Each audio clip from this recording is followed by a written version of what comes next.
¿Qué tal? Muy buenos días. Bienvenidos una vez más a una edición de su programa Diálogo 21 correspondiente a este día lunes 13 de enero de 2025. Por cierto, una fecha en la cual nos sentamos a la par precisamente para dar un abrazo solidario a todas aquellas familiares de personas que fallecieron precisamente en aquel fatídico terremoto, uno de los primeros que se generaron hace 24 años, ¿verdad? 13 de enero y luego el 13 de febrero, que recordamos. Así es que vaya para ellos pues un recuerdo, un abrazo solidario en este momento, en el que sin duda alguna pues trae consigo el recuerdo y la vivencia de sus familiares que ahora pues ya no están con ellos. Bienvenidos a una edición más de su programa Diálogo 21. Vamos en esta semana, como siempre, aperturándolo con temas importantes de país. Este día vamos a hablar acerca de cómo en Venezuela el presidente Nicolás Maduro asumió el pasado viernes su tercer mandato en medio de una serie de situaciones que lo llevan precisamente a ser seriamente cuestionado, no solo por la oposición que lo acusa de perder las últimas elecciones frente a su rival Edmundo González, sino también a la vez de reacciones que tiene como rechazo de gobiernos como Estados Unidos, la Unión Europea, Gran Bretaña, entre otros. Por cierto, Estados Unidos en ese mismo contexto ya elevó precisamente el pago a $25 millones para quien capture al señor Maduro, presidente de Venezuela, quien tomó posesión el pasado viernes, en medio de toda esta controversia, así como también de Diosdado Cabello, ¿verdad? Rondón.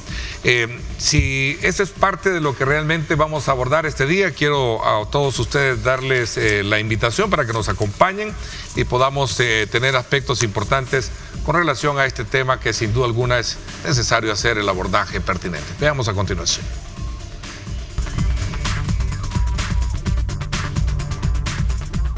Ante esta Constitución. En un día cargado de tensión y simbolismo, Nicolás Maduro asumió oficialmente un nuevo mandato como presidente de Venezuela, en una ceremonia marcada por el rechazo de sectores internacionales y una creciente presión interna. Mientras el país sigue inmerso en una crisis económica y social sin precedentes, el líder chavista enfrenta su nueva gestión con un panorama complicado tanto en el ámbito nacional como internacional.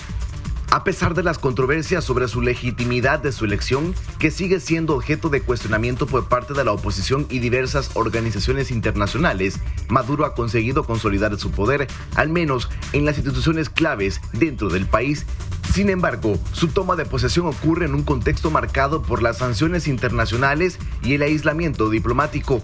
Un nuevo factor que aumenta la tensión es el reciente incremento de la recompensa por la captura de Nicolás Maduro, fijada por el gobierno de Estados Unidos en $25 millones. Esta acción refleja la postura firme de Washington, que lo acusa de estar vinculado con actividades relacionadas con el narcotráfico, además de responsabilizarlo por la crisis humanitaria que atraviesa Venezuela.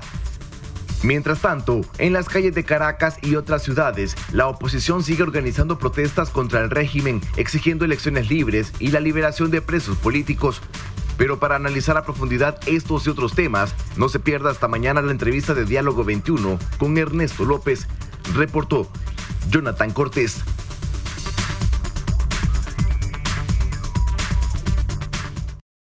Bueno, para examinar y leer todos estos aspectos que mencionaba en la presentación del programa y que gracias a Jonathan también que nos pone en el contexto, hemos invitado al experto y conocedor de temas electorales y quien también ha sido observador electoral del proceso en Venezuela.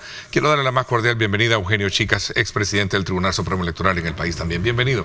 Gracias por acompañarnos, Eugenio. Muchas gracias, Ernesto, y muchas gracias a quienes siguen este importante programa.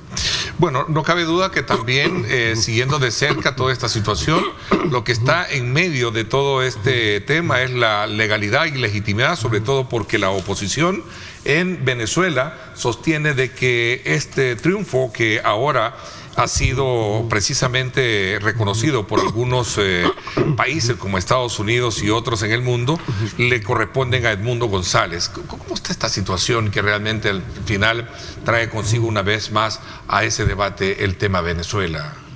Bueno, el tema de Venezuela y la crisis política que suscitan los procesos electorales el debate sobre el tema de la democracia es un tema de larga data, ya vamos para 25 años de que en América observamos un problema que es recurrente y que genera mucho tensionamiento en el sur de América y obviamente pues para los mismos venezolanos. Yo personalmente sigo el proceso electoral de Venezuela ya a lo largo de 20 años. Tengo 20 años de seguir los procesos electorales de Venezuela.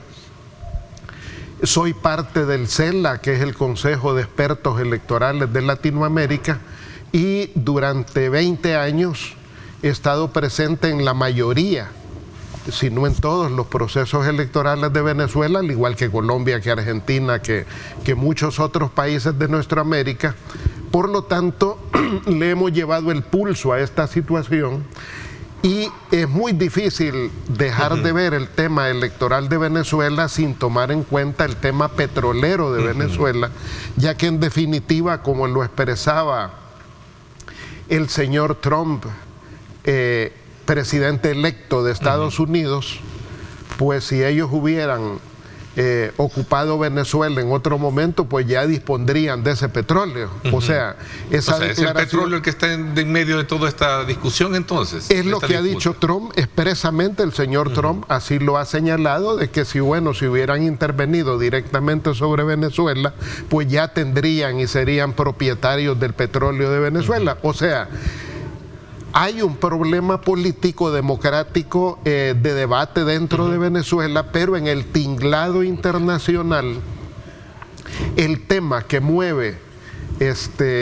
los hilos de la participación de Estados Unidos en ese conflicto tiene que ver expresamente con el problema petrolero. A ver, ¿cómo comprender esta situación desde el punto de vista de que la oposición sigue sosteniendo también de que las elecciones fueron ganadas precisamente por Edmundo González? Bueno, para quienes hemos participado de este proceso, bueno, el proceso electoral anterior, hay que verlo a la luz de varios acontecimientos. Me refiero a las elecciones del 28 de julio del año pasado. La génesis de esas elecciones tienen que ver con 3 capítulos que son muy importantes para poder entender esa elección, y es en primer lugar el proceso de diálogo que inició en el año 2021 en México entre la oposición venezolana y el gobierno de Venezuela, el gobierno chavista de Venezuela. Inician desde 2021 un proceso de diálogo en México bajo los auspicios del gobierno de México, con el apoyo del gobierno de Noruega, del Reino de Noruega. Ese proceso de diálogo da un salto adicional con las conversaciones y la negociación, ya no solo diálogo, sino negociación, que se realiza en Barbados en octubre del 2023, y donde se construye lo que se conocen como los acuerdos de Barbados entre la oposición y el gobierno de Venezuela. Y es lo que sienta las bases de la participación electoral del 28 de julio.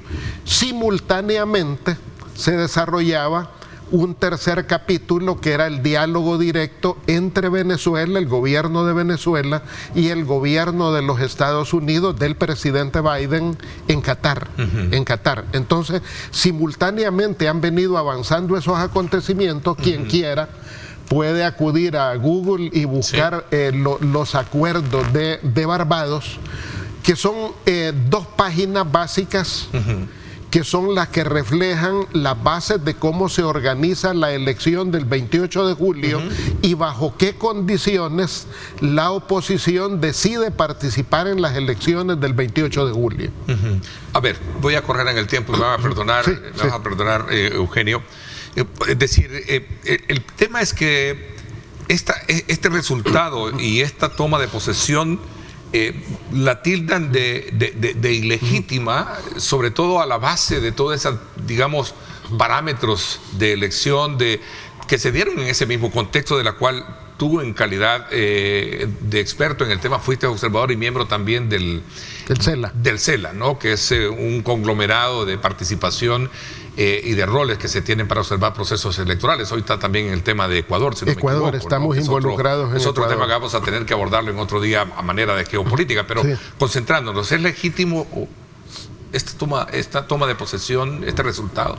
La legitimidad y la legalidad del resultado del proceso electoral en Venezuela, ganado por Nicolás Maduro y por el chavismo, por el PSV y su alianza, porque es una amplia alianza de 30 organizaciones, está determinado por su legalidad. O sea, lo que le establece la legitimidad y legalidad es su marco constitucional y las reglas sobre las cuales pactaron la participación política de la oposición. Por eso es muy importante ir al Acuerdo de Barbados, porque es el Acuerdo de Barbados el que sienta las bases. Por ejemplo, se ha cuestionado mucho del por qué la señora Corina Machado, que es una destacada líder, muy destacada líder en Venezuela, no fue la candidata presidencial, por ejemplo, porque ella pues había encabezado las preferencias en la primaria que realizó la oposición. El problema es que su misma fuerza política, cuando firma el Acuerdo de Barbados, establece que las elecciones se van a desarrollar sobre la legalidad y la constitucionalidad de Venezuela, y en esa legalidad y constitucionalidad la señora Corina Machado lamentablemente estaba inhibida de participar electoralmente por delitos que le habían sobre los que había sido juzgada en Venezuela. Entonces, y esa parte no negoció en el Acuerdo de Barbados el levantamiento expreso de ese tipo de sanciones, si es que lo podrían hacer en ese acuerdo. Más bien ellos, sobre la base de la constitucionalidad y legalidad de Venezuela, establecen su participación electoral. O sea, la elección es legal, es legítima, porque la legitimidad también se la da su propio pueblo. ¿Sí? O sea, no es otro país el que establece la legitimidad. O sea, es la propia sociedad venezolana la que le da el aval. ¿Y cómo interpretar, Eugenio, el cuestionamiento de la misma oposición, que es parte del pueblo, entendería yo, cuando dice que un presidente, ¿cómo puede declararse ser ganador teniendo en control de las instituciones como el Tribunal Electoral, así la Corte Suprema de Justicia, entre otros, que avalaron ese proceso cuestionable? ¿Cómo puede? Bueno, porque eso no era nuevo. La situación de las instituciones en Venezuela, la característica del Consejo Nacional Electoral, de la Contraloría, de la Corte Suprema de Justicia, estaba dada cuando se firman los acuerdos de Barbados. Por eso señalo, la piedra angular para entender la situación de Venezuela es ir al Acuerdo de Barbados.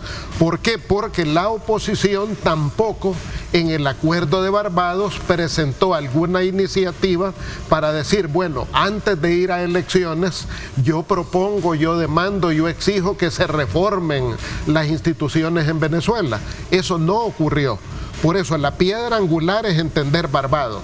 Ahora bien, dentro de la oposición, bueno, las fuerzas de la oposición han tenido un resultado electoral espectacular. Por ejemplo, ¿se reconoce esa parte? Claro, si el resultado dado a conocer por el Consejo Nacional Electoral en el caso del mundo, ¿no? establece que Maduro gana la elección con más de 6 millones de votos y el señor Edmundo González obtiene más de 5 millones de votos. ¿Qué quiero decir con eso? Que cuando la oposición no reconoce el resultado electoral, también desconoce su propio resultado, y ese es un error político. ¿Por qué? A ver, pero podría ser un consuelo, perdón el término, no sé, como decimos a buen salud, podría ser un consuelo de tontos también creer que porque me están dando que por uno más o por un pelito no gané, como quieren asumir eso. Pero es que esa era la regla del Acuerdo de Barbados, si era una elección de esa naturaleza. Ahora bien, Si el resultado que yo voy a reconocer es únicamente si gano yo, entonces estamos bien complicados, pues porque el acuerdo lo que establecía era ir a una elección competitiva. Hay problemas en esa competencia electoral y esos problemas se han reconocido desde todas las misiones de observación. Pero yo creo que el elemento fundamental es también la oposición no fue unida en el proceso electoral. Por ejemplo, de la oposición hubo al menos 3 candidaturas. Sí, voy a hablar de eso cuando regresemos, porque también en este mismo contexto el expresidente de Colombia, Álvaro Uribe, así como también otros, plantearon una posibilidad en ese mismo contexto de controversias que se da en el pasado viernes, de una posible intervención militar a Venezuela.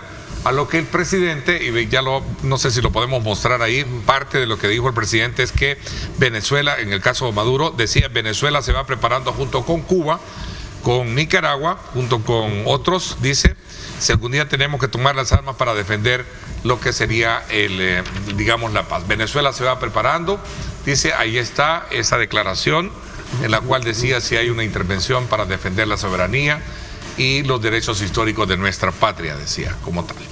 Vamos a la pausa y regresamos para seguir hablando de este tema. Y también Estados Unidos eleva la recompensa por la captura del presidente Maduro. Estamos hablando de 15 a 25, como lo plantea la administración Biden. Ahora vamos a hablar de eso también con nuestro invitado hoy. 7:19, regresamos.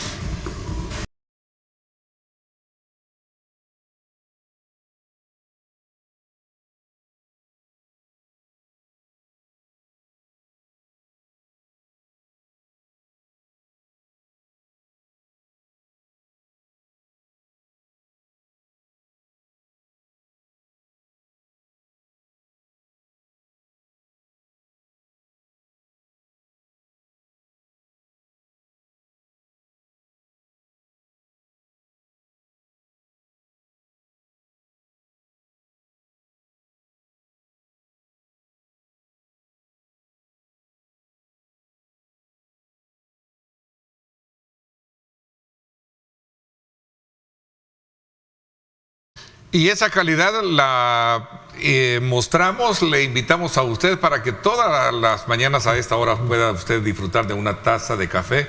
Y qué rico es disfrutar de café rico, el café perfecto. Así es que desde ya pues disfrútelo, porque rico es calidad, como bien lo indica. Continuamos conversando con Eugenio Chicas, expresidente del Tribunal Supremo Electoral, conocedor de temas electorales, por cierto, fue observador del proceso electoral en Venezuela. ¿Cree que se pueda llevar a cabo una intervención militar, tal y como se menciona en ese mismo contexto? El presidente que está por asumir el próximo 20 de enero en los Estados Unidos por su segundo mandato, sería Donald Trump, ha sido enfático en señalar el tema de Venezuela y no reconocerlo como tal. Bueno, como digo, el tema de Venezuela, el interés internacional y para Estados Unidos es ir sobre el petróleo de Venezuela. Hemos visto las amenazas de Trump sobre el canal de Panamá también. También, sí. Hemos visto las amenazas de Trump sobre México, sobre Canadá, sobre Groenlandia, atacando al reino de Dinamarca. Entonces, bueno, de América, ¿no? En ese sentido yo creo que es comprensible la postura del gobierno de Venezuela, de Maduro, pues de decir, bueno, tenemos que prepararnos para cualquier escenario, pero yo creo que... ¿Será que junto a Cuba, decía, y Nicaragua están preparándose por una intervención? Claro. Pregunto, el cálculo político, el análisis que tú tienes me lleva a preguntarte, ¿tú crees que lo puede hacer Trump? Yo esperaría que no, pero de Trump podemos esperar cualquier cosa. Yo esperaría que no. Y por eso lo hizo George Bush con padre, ¿verdad? Con Noriega en Panamá. Me acuerdo muy bien, perdón el lapso, si no fue padre, ¿no? George Bush padre. Sí, cómo no. Sacó a Noriega, y Noriega hasta emblemáticamente, te recuerdas que salió con un corvo, ¿no? Lo que pasa es que Venezuela no es Panamá. Venezuela no es Panamá, pero sea, Venezuela tiene también... Venezuela tiene... El petróleo de los panameños era el canal, vea, es el canal. Pero estamos hablando de que Panamá pues era un país que no llegaba en ese momento a 3 millones de habitantes, rondaban los 3 millones de habitantes. Venezuela, estamos hablando de un país que ronda los 33 millones de habitantes y con un tinglado de alianzas internacionales muy fuertes con Rusia, con otros países, insisto, no es Panamá. Pero bien, creo que el tema esencial es la propuesta que hace 4 días formuló la COPAL, que es la Conferencia Permanente de Partidos Políticos de América Latina. Este foro COPAL tiene 46 años de existencia y a ese foro pertenecen 72 partidos políticos de América Latina de 30 países diferentes y en ese foro participan 8 partidos de Venezuela, que incluye a la oposición y al gobierno de Venezuela, al PSV. Entonces, por lo tanto, la COPAL lo que está planteando es volver a la mesa de diálogo, porque hay antecedentes ya que han sido muy fructíferos, como fue el proceso de diálogo iniciado en México, que dio el resultado de Barbados, las negociaciones de Qatar entre Estados Unidos y Venezuela. Entonces, por lo tanto, yo creo que quienes preferimos la paz, es de buscar el diálogo, pero la oposición no cree en ese diálogo con él, sobre todo porque no hay garantías, decían, palabras más, palabras menos. Garantías porque la parte electoral la tiene controlada el presidente, la Corte igual, en fin, todo lo tiene controlado, medios de comunicación, etcétera, ¿no? Bueno, los analistas que han evaluado el acuerdo de Barbados, pues establece que no fue malo el acuerdo, no. O sea, el acuerdo de Barbados permitió los procesos electorales. Bueno, y un reto que tiene la oposición este año es, solo este año están planteadas 3 elecciones en Venezuela: elecciones municipales, elecciones regionales y elecciones de Asamblea Nacional, o sea, elecciones legislativas. La pregunta es, ¿va a participar la oposición? Claro que va a participar. O sea, entonces, ¿no crees que primero esperas que sea el diálogo el que predomine más allá de lo que podría ser una intervención? No sé, ¿bajo qué, digamos? Creo que el problema fundamental de Venezuela no es específicamente la amenaza de una intervención militar, esa siempre está, como lo han dicho los gobiernos, ha estado sobre la mesa. El problema principal de Venezuela es el bloqueo, son las sanciones que está padeciendo Venezuela, y es muy difícil que haya elecciones plenamente democráticas en un país como Venezuela mientras haya ese nivel de intervención de una potencia tan relevante como Estados Unidos, con el bloqueo y las sanciones que tiene. Voy a correr en Venezuela. el tiempo, Eugenio. Bueno, el país salió a relucir ahí, el FMLN. Yo sé que tú no estás ya en el FMLN, ¿verdad? No. ¿O sí? Ya no estás, ¿ok? ¿Será el FMLN que va a seguir siendo parte de ese factor hegemónico de izquierda liderada, como lo planteó el presidente, en palabras más, palabras menos? Ocupo mucho ese término porque a veces textualmente son diferentes a lo que uno plantea, pero en una intervención en alusión incluso sacó al presidente Nayib Bukele, ¿verdad?, de forma muy irónica. No sé si tenemos esa declaración en la cual él hablaba de que el FMLN pues iba a seguir siendo digamos fuerte dentro de ese contexto de partidos líderes de izquierdas. No solo el FMLN, sino también el bloque de resistencia y rebeldía popular ha sido parte de lo que es esta internacional antifascista que han articulado en Venezuela, y por lo tanto yo creo que qué bueno que el FMLN juegue un rol internacional activo en la alianza con las izquierdas de nuestra América, sea con México, sea con Honduras, sea con Uruguay, donde recientemente la izquierda tuvo un éxito extraordinario. Yo creo que eso es altamente positivo, así también como el bloque de resistencia y rebeldía popular también es una organización social que tiene presencia en esos mismos espacios. El Departamento de Estado ofrece recompensa de hasta $25 millones por información que conduzca al arresto y la condena, y los califica como narcotraficantes designados por el gobierno de la administración Biden. ¿Qué piensas al respecto? Yo creo que este tipo de mecanismos políticos de presión no han sido útiles a lo largo del tiempo, porque eso es lo que también le da armas al gobierno de Venezuela para adoptar una postura también dura y de respuesta dura en ese sentido, porque obviamente es difícil que haya una elección plenamente libre, plenamente democrática, si hay amenazas de esa naturaleza sobre Venezuela, porque esta es una manera de intervención.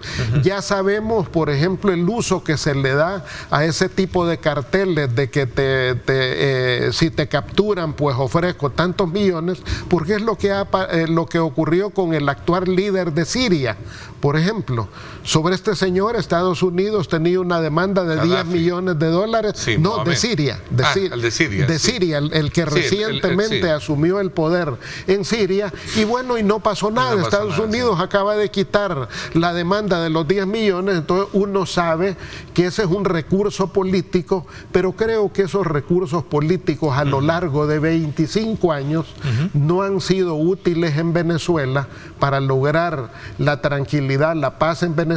Yo creo que más que bloqueos, más que ese tipo de intervenciones, lo que debemos de dejar es que sean los propios venezolanos, que sean las fuerzas políticas en Venezuela, el gobierno, la oposición, quienes se pongan de acuerdo y resuelvan los problemas de Venezuela. O sea, creo que más bien la consigna es manos fuera de Venezuela, que sean los venezolanos mediante el diálogo, tal como lo propone la COPAL, el diálogo y la negociación, que ya es una herramienta que ha sido útil en el caso de Venezuela, quienes retomen ese sendero para resolver sus controversias. Lo mismo dijo el día de ayer el presidente Petro.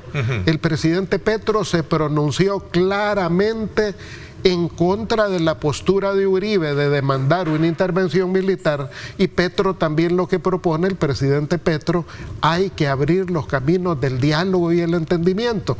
La oposición obtuvo en la última elección del 28 de julio del año pasado un poco más de 5 millones de votos, el chavismo más de 6 millones de votos, en una elección que tuvo una participación electoral del 60% de los venezolanos sobre un padrón electoral de 21 millones de electores. Entonces, hay un capital político digno de reconocerse, pero no mediante la confrontación. No mediante el querer usurpar el tema petrolero desde potencias, sino desde reivindicar el diálogo, la negociación política sobre los intereses de los propios venezolanos. A ver, ¿puede crecer la presión internacional por algunos países como Gran Bretaña y otros, España, Estados Unidos, que obviamente estamos hablando? Bueno, ya está anunciada una nueva tanda de sanciones sobre Venezuela. Yo entendería que eso es lo que tiene, pues, el propósito político también de servir de palanca en un eventual proceso de diálogo y negociación. Yo creo que el señor Trump, el presidente Trump electo, él también ha demostrado mucho pragmatismo en este tipo de temas, así como está la situación del Medio Oriente, que es compleja para el tema petrolero, pues, o sea, por el tema de los hutíes, por el tema del conflicto israelí-palestino, o sea, el genocidio de Israel sobre Palestina, pues eso ha complicado el tema petrolero, la situación de Siria. Por lo tanto, para Estados Unidos sigue teniendo mucho interés el tema petrolero de Venezuela, y por lo tanto lo que uno esperaría es que haya racionalidad y también el mismo Estados Unidos vuelva a la mesa de negociación que en Venezuela, que es lo que se originó a partir del año 2021 con los acuerdos de Qatar entre Estados Unidos y Venezuela. Bueno, sin duda alguna este será un tema que va a dar, como siempre, de qué hablar, sobre todo porque vamos a ver cómo camina todo este proceso, digamos, de ensamblaje y trabajo que va a tener de cara a lo que viene por delante. sin duda alguna la situación se vuelve mucho más compleja con el tema de la migración. Hay muchos venezolanos que están saliendo también, ¿verdad? Y que representa un grave peligro para toda la área específicamente de fronteras, especialmente para estas personas que migran cuando pasan la zona del Darién en Panamá. Eugenio, gracias por habernos acompañado. Muchas gracias por la oportunidad. Tenemos más tiempo adelante para poder seguir abordando este tema, 7:34, cuando regresemos. El ministro de Obras Públicas nos viene a hablar acerca de la implementación del tema de fotomultas y otras preguntas importantes que vamos a aprovechar con su presencia a hacer para que usted pueda despejar todas aquellas dudas. Vamos a la pausa y regresamos con más.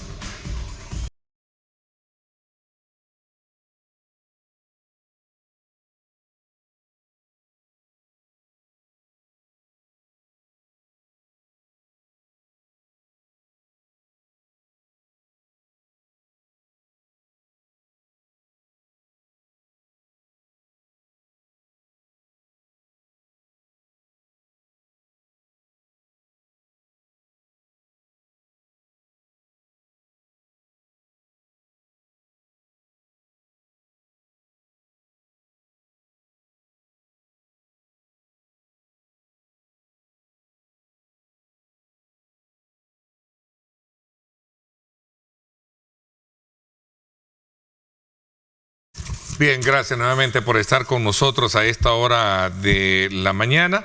Quiero darle la más cordial bienvenida al señor ministro de Obras Públicas, el arquitecto Romeo Rodríguez. Bienvenido, gracias por acompañarnos. Buenos días, Ernesto, un gusto compartir contigo esta entrevista, mandarle un cordial saludo a todas las familias salvadoreñas que nos ven y que nos escuchan a través de este medio de comunicación y también a través de las plataformas de redes sociales. Muy activos para hacer análisis pertinentes o balances de actividades que ha tenido Obras Públicas, pero creo que vamos a aprovechar estos minutos para poder despejar todas aquellas dudas que se han generado alrededor de las recientes reformas a la ley de tránsito. Excelente. Y la implementación de medidas como el tema de la fotomulta, que es una modalidad que obviamente ha venido a cambiar patrones a la hora de conducir, especialmente en este plan directo que tiene sobre el Boulevard Monseñor Romero. ¿Cuál es la valoración que se tiene de haberse implementado hasta este momento? ¿Cuál es el balance? Sí, bueno, nosotros, gracias a Dios, pues hemos tenido, a partir de la implementación de las reformas de ley, hemos tenido reducción en los accidentes y en cada una de sus consecuencias, tanto en lesionados como en fallecidos de accidentes de tránsito. Más o menos en promedio, en todos los indicadores anda por un 20% de reducción, por ejemplo 20% menos de accidentes con respecto al año anterior. Es decir, reducción ahí del podemos, 20%. Ahí podemos ver, y ese dato es comparativo al 9 de enero. Al jueves. Al jueves. No, ¿sí? Sí, al jueves. Sí, jueves. Pero si vemos la estadística hasta el día de hoy, igual llevamos un 20%, solo que la diferencia es que tenemos 123 accidentes menos. Por ejemplo, solo el día de ayer tuvimos 14 accidentes menos, el día sábado tuvimos 2 accidentes menos, el día viernes tuvimos 15 accidentes menos, el día jueves tuvimos 10 accidentes menos con respecto al año anterior. Es decir, hemos tenido una reducción prácticamente todos los días del mes de enero. Solo un día no tuvimos reducción, pero de ahí todos los demás días hemos tenido reducción en los accidentes con respecto al año anterior. Con respecto a lesionados tenemos un 11% menos, es decir, 38 lesionados menos. Es decir, personas que pues tuvieron alguna complicación y tuvieron que ir al hospital. Y tenemos 27% menos de fallecidos, es decir, 11% de fallecidos menos en carretera. Ahora bien, con el número de personas detenidas bajo los efectos del alcohol, pues bueno, el día domingo se detuvieron a 7 conductores bajo los efectos del alcohol, el día sábado se detuvieron a 9 conductores bajo los efectos del alcohol y el día viernes se detuvieron a 2 conductores bajo los efectos del alcohol. Estadísticamente, ¿qué significa eso? Nosotros en lo que va del mes de enero, pues tenemos 60 conductores que han sido detenidos, lo cual equivale a un 43% más con respecto al año anterior. Es decir, tenemos más personas que han estado conduciendo bajo los efectos del alcohol o más personas que pues han sido detenidos en los diferentes controles, ¿verdad? Que nosotros hemos estado realizando actualmente. Ahora bien, hay que recordar pues que el año pasado pues teníamos de 100 grados para arriba, ¿verdad? De alcohol por aire aspirado que una persona era detenida. Ahora pues tenemos una práctica cero tolerancia. Cero tolerancia. Pero ahora entonces, bien, ¿esa cifra es buena o es mala? ¿O es esa que me está dando? Nosotros consideramos que es buena en el sentido de que pues bueno, son 60 conductores que pues pudieron sufrir un accidente, pudieron haber fallecido en alguna carretera o matado a otra persona. Y pues, si bien es cierto, pues fue detenida por 3 días, se le coloca una infracción de una multa muy grave que equivale a $150, y pues la persona también pierde su licencia por 1 año, pero es un conductor que al final le salvamos la vida, ¿verdad? Es decir, es mejor eso a perder la vida. Entonces, en ese sentido, pues, digamos, lo consideramos positivo. Ahora bien, ¿verdad? Quisiéramos que el número fuera 0. Sí. Es decir, que hiciéramos incluso más pruebas y que el resultado fuera 0. Ok, vámonos al grano. Ministro, en un país como el nuestro, en donde es costumbre andar en un pick-up personas atrás, por lo que sea, por la necesidad de trabajo, por transporte, etcétera, ha despertado mucho interés y sobre todo también preocupación para algunos, eso de que no se puede andar gente ya, personas en un pick-up. Acláreme esa situación bien para todo el público. Yo creo que con respecto a los pick-up hay algo que todos tenemos que tomar en cuenta, y es que, decir, es la misma ley, es decir, la misma ley anterior se está aplicando, así como la ley actual. Es decir, no ha habido prácticamente mucho cambio con respecto al tema de los pick-ups. Normalmente, pues, hay pick-ups, y ahí quiero mencionar un dato importante, que pues se encargan únicamente de traslado de personas. Esto pues lo podemos ver en cantones, en caseríos y en diferentes sitios.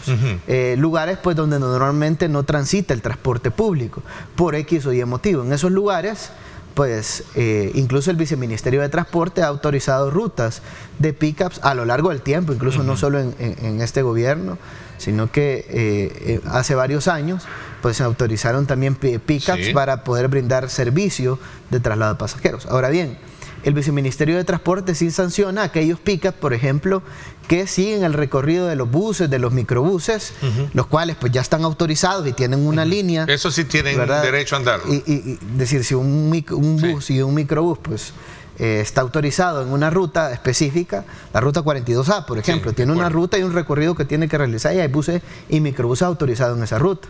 Pero si viene un pick-up que no está autorizado y quiere brindar el servicio de transporte en ese lugar, pues no lo puede hacer porque no está autorizado. Pero el que está autorizado, sí. El que está autorizado, pero en particular, en ese caso, pues se multa, ¿verdad? Pero yo porque tengo es competencia desleal. Pero si tú tienes un pick-up, por ejemplo, lo que no tienes que hacer es sobrecargarlo, como cualquier otro vehículo. ¿Qué es no sobrecargarlo? Por ejemplo, es decir, si trasladas, depende de la capacidad del pick-up, pero si trasladas más de 8 personas, eso depende de la capacidad del pick-up. Pero hay personas que llevan hasta 15 personas en el pick-up. Eso ¿verdad? No se puede. Es como los vehículos. Los vehículos normalmente puedes tener 5 hasta 6 personas. Depende de la capacidad del vehículo, pero normalmente son 5 personas. Es decir, 2 adelante y 3 atrás. Digamos que hay 4 atrás, entonces son 6. Pero pones 4 personas también encima de otra, entonces ya no tenés 6 personas, sino que tenés 10 personas en el carro. Es decir, va a llegar el policía o va a llegar el gestor de tráfico y pues va a haber sobrecargado el vehículo particular y lo va a multar. Lo mismo va a pasar para el transporte de carga. Si hay sobrepeso en el transporte de carga, lo vamos a multar.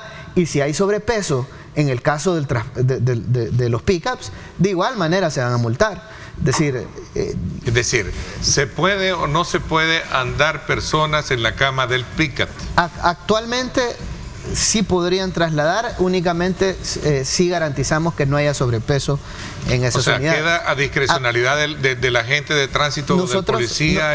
No es que queda discrecionalidad, nosotros nunca lo hemos hecho en sobrepeso, está aplicando, es decir, en ese caso pues no ha habido un cambio en la ley significativo, es decir, prácticamente así como se aplicaba la ley anterior, de igual manera pues siguen vigentes las mismas condiciones para el caso de los pick-ups en este momento. No es una sobrecarga entonces de personas, sino más bien lo normal que puede llevar en el pick-up.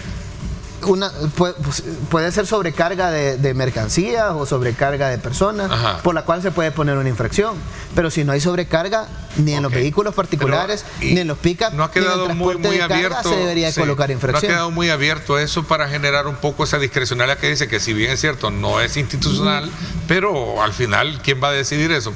No debería, porque al final pues esto depende del sobrepeso y la capacidad de cada una de las unidades. El transporte de carga, por ejemplo, es decir, cada unidad tiene su peso, ¿verdad? En el su cual, tonelaje, su tonelaje. Entonces, de igual manera los vehículos particulares, es decir, yo creo que a varios conductores ya los han multado porque el vehículo tiene capacidad para 5 o 6 pasajeros y llevan 8 o llevan 10 pasajeros en un vehículo particular. Lo mismo ocurre para el caso de los ¿Cuántos se podrán llevar entonces en una cama, por ejemplo, de un doble cabina, que es un poco más común hoy en día? Podrían ser 3 personas, podrían ser 5 personas, depende de la capacidad, ¿verdad? Pero, es decir, te voy a dar un ejemplo, y esto más que todo por los negocios, los micro, pequeños, medianas empresas, es decir, hay pickups que se dedican a mudanzas, pickups que de alguna manera pues tienen actividades comerciales.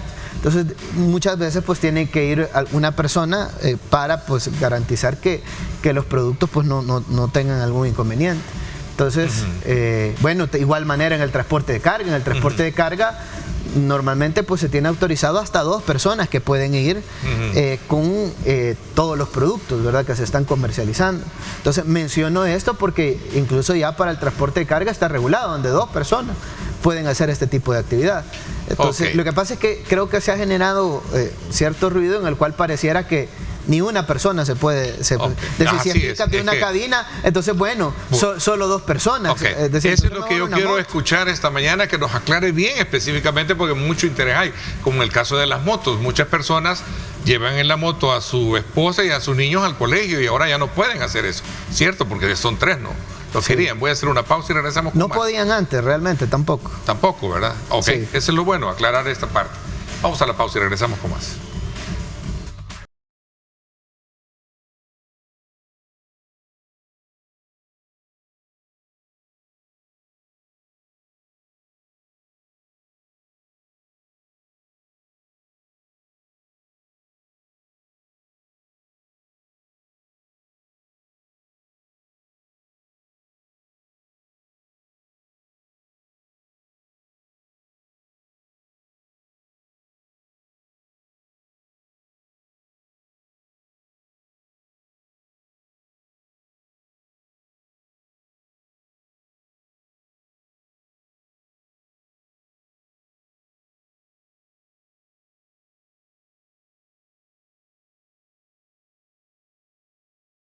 Bueno, gracias nuevamente por estar con nosotros. Hay tantas preguntas, ¿verdad?, que hay que hacerse. Por ejemplo, el tema de las motos y las 3 personas que iban. Y esto del cambio de 90 a 110 ahora, ¿cómo quedan los que fueron sancionados con 90 y ahora se les va a permitir 110 en velocidades cuando transiten o manejen un vehículo? Bueno, en el caso de las motocicletas, pues, decir, no ha sufrido cambio, ¿verdad? Es decir, nunca se ha podido trasladar a más de 2 personas en una moto. Es más, si uno lee las especificaciones y características de una motocicleta cuando las personas lo compran, pues ahí dice la capacidad de pasajeros que se pueden trasladar. Y normalmente las motocicletas en nuestro país, casi que el 99.99% pues tiene una capacidad de 2 pasajeros, ¿verdad?, cada una de las motocicletas. Entonces, esa es la capacidad permitida, ¿verdad?, de acuerdo a la capacidad de la unidad. Incluso los mismos fabricantes pues lo dicen, ¿verdad? ¿Por qué? Porque de lo contrario se puede generar un accidente vial en alguna carretera, lo cual pues no quisiéramos que ocurra. Ahora bien, con respecto al tema de la velocidad, de la velocidad en el Boulevard Monseñor Romero, nosotros en todas las autopistas principales de nuestro país la velocidad será de 110 kilómetros por hora. La ley dice algo, y es que donde una autopista no esté señalizada, su velocidad máxima en una carretera es de 90 kilómetros por hora. Y si no está señalizado un tramo urbano, la velocidad máxima es hasta 50 kilómetros por hora. ¿Por qué se cambió, ministro? ¿De 90 a 110? En el caso del Boulevard Monseñor Romero y la autopista Comalapa y otros lugares, es porque de alguna manera la carretera, su diseño por la geometría, la pendiente con la cual fue construida, pues da la capacidad incluso, y eso quiero mencionarlo, incluso más de los 110 kilómetros por hora. La cosa es que no solo vemos el diseño de la carretera y la velocidad la velocidad en sí de diseño, sino que también parámetros de seguridad vial. Entonces, de acuerdo al diseño y de acuerdo a los parámetros de seguridad vial, pues determinamos, bueno, los conductores pueden transitar hasta una velocidad de 110 kilómetros por hora. Ahora bien, eso Incluso nosotros internamente lo tenemos registrado y así estaban las cámaras desde que empezó la fotomulta el día jueves de la semana pasada. Es decir, no hemos colocado ninguna infracción abajo de los 110 kilómetros por hora. Todas las infracciones que se han colocado en el sistema de fotomulta han sido arriba de los 110 kilómetros por hora. Vea, yo conversaba con personas que uno se encuentra en la calle y dicen, Ernesto, el problema no es la ley, sino quién la está aplicando. Hay demasiada arbitrariedad en esto. ¿Tanto así podría creer que es arbitrariedad la que se están tomando? Yo creo que no. Obviamente hay que trabajar siempre en reforzar, capacitar a la policía, capacitar a los gestores de tráfico, para que de alguna manera pues podamos reducir riesgos. Pero es decir, vamos a algo. Se le apuesta a la racionalidad, no a la discrecionalidad, me dice. Así es. Es que mira, yo creo que nuestro país, pues, y creo que sucede en cada una de las cosas que uno hace. Estamos tan acostumbrados a vivir en el desorden que bueno, cuando empieza a haber un cambio en el cual pues ya no te puedes escapar porque es un sistema automático que te está vigilando las 24 horas del día y que no va a ser un policía, no va a ser un gestor de tráfico, sino que ya es una cámara automática con un software que pues la persona no puede mediar, no puede hacer nada. Es decir, al final la infracción va a llegar independientemente de la persona que sea político, no sea político, sea rico, sea pobre, sea clase media, lo que fuera, al final la infracción le va a caer a esa persona. Sí, pero entonces, aquí también hay otro elemento. Voy a correr en el tiempo, perdón, ministro, y para eso decía, vamos a hacer una especie de anunciarlo. Los cambios, quieras o no, traen un impacto, ¿verdad? ¿Y eso cree que es lo que está pasando en la población y por lo cual reacciona así? Yo creo que eso está pasando, ¿verdad?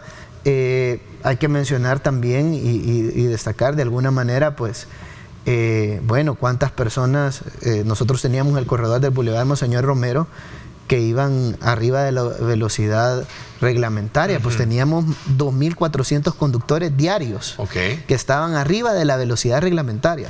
¿Sabes cuántas infracciones hemos puesto desde el inicio de la fotomulta, que fue el jueves de la semana pasada, hasta el día de ayer, domingo? Nosotros hemos puesto 24 infracciones por conducir arriba de los 110 kilómetros por hora. ¿Y los que fueron sancionados con 90, arriba de los 90? No sancionamos a ninguno con 90. Es decir, desde el inicio nosotros consideramos que las sanciones iban a venir arriba de los 110 kilómetros por hora. Entonces no hemos sancionado a ninguno. Eso es bueno saberlo, porque la pregunta era, bueno, si 110 ahora y aprovechando eso, quiero aclarar, había un video que estaba circulando de alguien que puso una infracción a alguien que tenía 91 kilómetros por hora, creo que un policía parecía. Esa infracción ni tan siquiera es de este año, es decir, y creo que ni tan siquiera es del año pasado, creo que es de hace. Era un video viejo que circuló de ese. Es un video antiguo, ¿verdad? Claro, ¿verdad? De hace un par de años, ¿verdad? Pero no es de ahorita. Entonces menciono esto porque no es que ahorita se aplicó esa sanción. Incluso nosotros tenemos un margen interno, ¿verdad? Porque sabemos que muchas veces por tú querer acelerar un poco, es decir, garantizar la velocidad máxima permitida, pues bueno, te pasaste 1 kilómetro, ¿verdad? O algo parecido. Entonces hay un razonamiento ahí de lógica. Hay un razonamiento de lógica que da el margen para. Es un video antiguo, como lo menciono, no es de ahorita, no es reciente. Y bueno, cualquier persona puede ver el uniforme de la policía de ahorita y el uniforme de la policía que aparece en el video, que no es igual, ¿verdad? Claro, sí, hace un par de años pues sí tenían ese uniforme. Pero bueno, el de la moto, ¿cómo quedan? No se puede llevar a un niño, que a veces es un común casi denominador encontrarlo en la calle, que va a la pareja y llevan a un niño ahí para el colegio. Realmente es un riesgo, ¿verdad? Es un riesgo. No solo se ha sancionado con estas reformas de ley, es algo que se ha sancionado incluso con la ley antes de las reformas.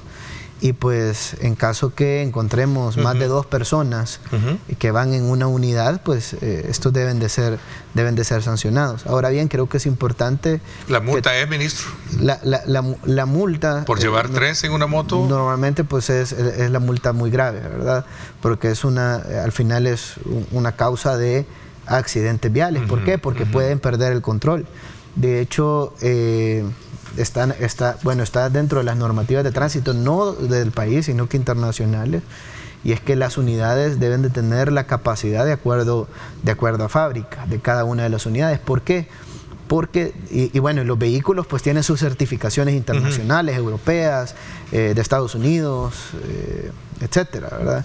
Tiene certificaciones de calidad principalmente, y esto pues garantizan que se reúnan ciertos requisitos para decir, bueno, esta es la capacidad. Sí, para la seguridad de las personas. Para la seguridad de las personas. Ministro. Entonces, ¿qué pasa si un vehículo particular, bueno, es capacidad de 5 personas y van 10? Ok. Pues bueno, pues hay una posibilidad alta que cuando quieran frenar, pues se le vayan los frenos, ¿verdad? Okay. Y alguien va a decir, son desperfectos mecánicos, ¿no? Okay.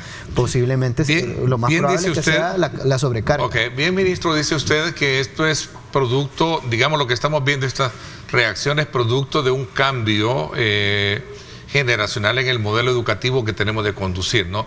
Pero ¿no será también que hace falta un poquito más de información y poder hacer una campaña más de difusión para poder de alguna manera decirle a los automovilistas esto es específicamente lo que tiene que ser y no quedarse en el limbo de la duda? Porque gracias a espacios como este y a usted que me lo permite decirle, mire, dejemos un poquito el análisis informativo, vamos a responder preguntas que sé que muchos están haciendo. Yo creo totalmente, yo creo que comunicar pues es una tarea que la tenemos que hacer todos los días. Ahora bien, un conductor, pues bueno, desde que saca su licencia de conducir, pues aprende las normativas de tránsito, las leyes de tránsito. No puede pasar, una persona no puede tener una licencia de conducir si no conoce la normativa de tránsito desde una escuela de manejo.